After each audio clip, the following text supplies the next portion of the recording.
The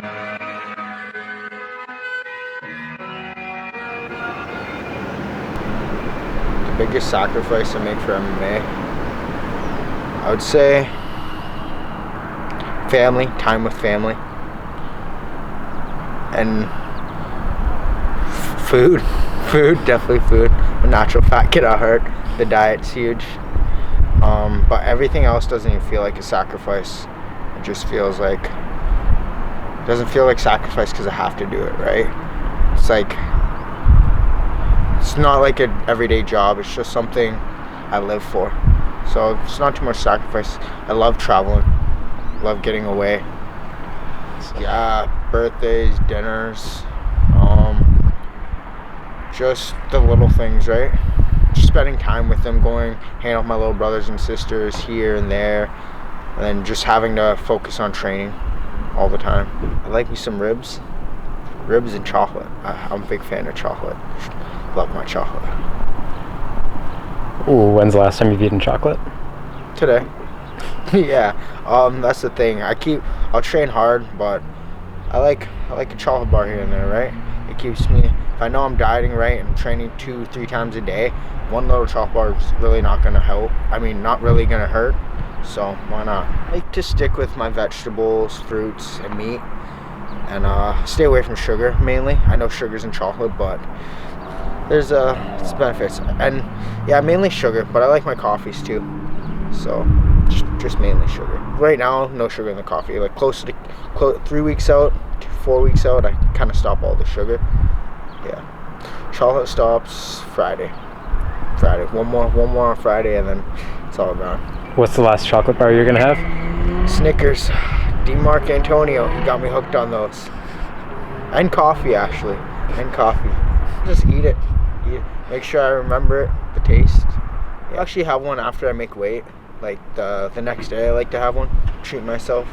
I find it doesn't do anything. It's just makes me happy. As long as I'm happy on fight day, that's key. Here we are in Chinatown. This is probably one of the hardest places to have an MMA gym because of the food. You know what I mean? You smell it outside as soon as you come out, no? Like right over there, you got Kensington Market, you got tacos, you got Korean food, you got Japanese food, Chinese food, everything, man. That's what I like about Toronto. I was born and raised here, and I get to be with every single culture in the world, and we all get along, man. You know what I mean? I love it here.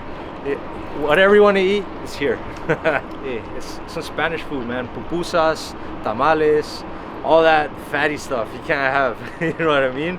You can't have the deep fried pork. And like for our mothers and everything, that's blasphemy. They say, you don't want to eat, you're too skinny, you got to put on more weight. They don't understand the game, you know what I mean? So you got to suffer like that with our families. A lot of guys, they think that you can't have salt, you can't have pepper. Like, well, pepper you can, but salt and stuff, they don't know you can flavor it in so many different ways, man. That's why the good thing about Toronto, you can learn a lot of different recipes.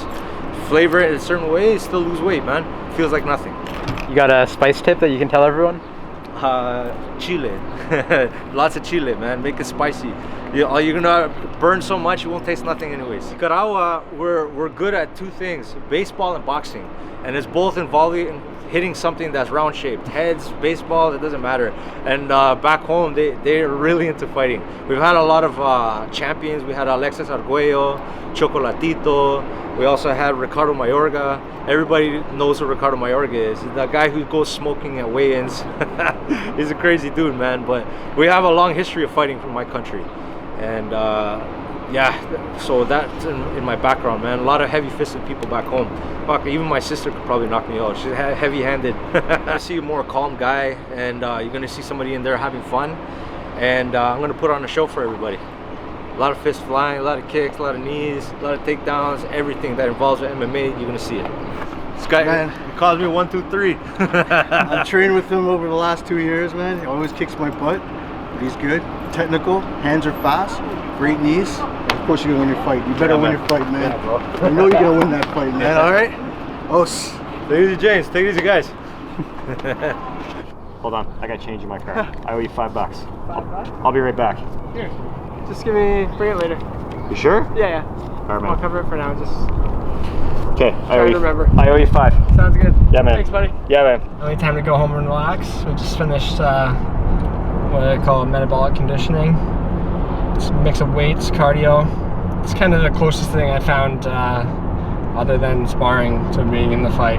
Going 5 minutes non-stop. I love talking about food. I don't know why, but before I fight, like that's what I liked about fighting in Peterborough. I was on TripAdvisor checking out the best restaurants around, so I'd get excited about where I'm gonna eat after weigh-ins. And after last time we went for sushi for dinner, so felt good after that, so I think that's what I'm gonna do again. But you asked what my favorite foods are, and this is the worst time to ask because literally anything right now would be amazing. Pizza, wings, nachos, anything dirty like that would be good right now. Any kind of dessert, cheesecake. Yeah, anything like that right now. So I'm sitting around 1,500 calories usually. Trying keeping the carbs low. So I'm looking at breakfast is usually egg white scramble or omelet. I like to cook, so I don't mind. So I cook all my meals. At this point I'm not eating out at all. Trying keeping everything whole food. Trying to anyway. There's a couple things I'll snack on during the day. But yeah, we're looking at lean meats, salmon, extra lean beef, ground chicken, stuff like that. I'll take a serving of Crispers, salt and vinegar Crispers, and I'll snack on them throughout the day. So that's like 15 crackers. 100 calories, it's gotta last me all day, 15 crackers. That's my kind of guilty pleasure right now. How much weight do you cut on the, let's say, last day? So last time I woke up and ate breakfast on the Thursday around 147, and on the way to Peterborough I just kind of cranked the heat, layered up a little bit just to get the weight cut started. When I got to the hotel I took a nap for about an hour, then I got in 2 hot Epsom salt baths, filled it up about 20-25 minutes, pulled the plug, refilled it another 20 minutes, 15-20 minutes, and I lost about 9 pounds I think it was, and I was freaking out because I thought my scale was broken. I was like, where did all the weight go? Like, there's no way I lost that much weight after 30 minutes in the bath or 40 minutes in the bath or whatever.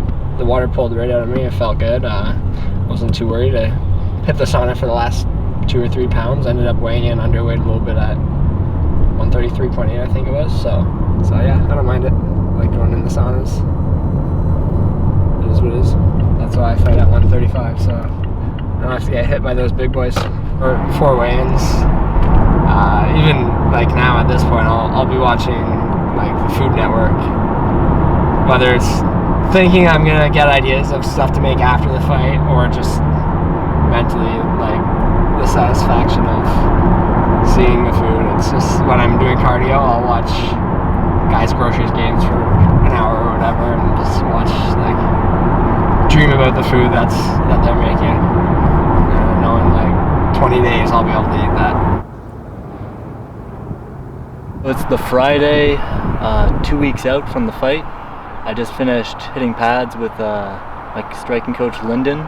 Before that I was doing a little bit of drilling for jiu-jitsu and wrestling with Rory. I'm at the train station. I commute from Hamilton. At the beginning of the camp I was driving down from Barrie, but that'd be like too much after hard wrestling practice to get back in the car for 2 hours and do that, so it's been a lot better just taking a short walk and then taking a bus and a train, coming over to Oakville, getting my training in.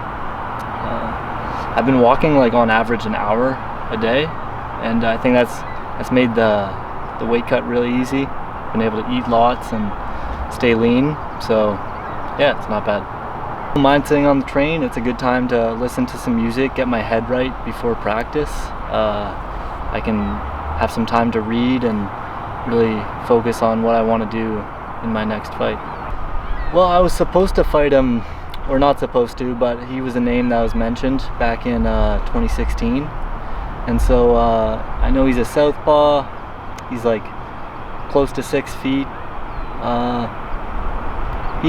you know, he has his skill set and his energy that he's gonna bring, and I'll just find that out the night of. You know, I'm gonna bring my skill set, my energy, and we get to clash. I enjoy fighting, so all the hard work, the fight doesn't stress me out. I'm thinking about my next practice, how I'm gonna do well in my next practice, and then when the fight comes, I get to just do what I enjoy. Lock Street is nice. There's some good coffee shops. The house I'm living in is really nice, and it's got a really nice kitchen to cook in and prepare all my meals, so that's made things really easy, not eating out. And yeah, it's starting to warm up, and it's gonna be good to get some outdoor trail runs when the weather's nicer. I've never worked in a restaurant. My brother has, and he showed me a little bit. I enjoy cooking, so I get a lot out of it. Please stand clear of the doors. The doors are now closing.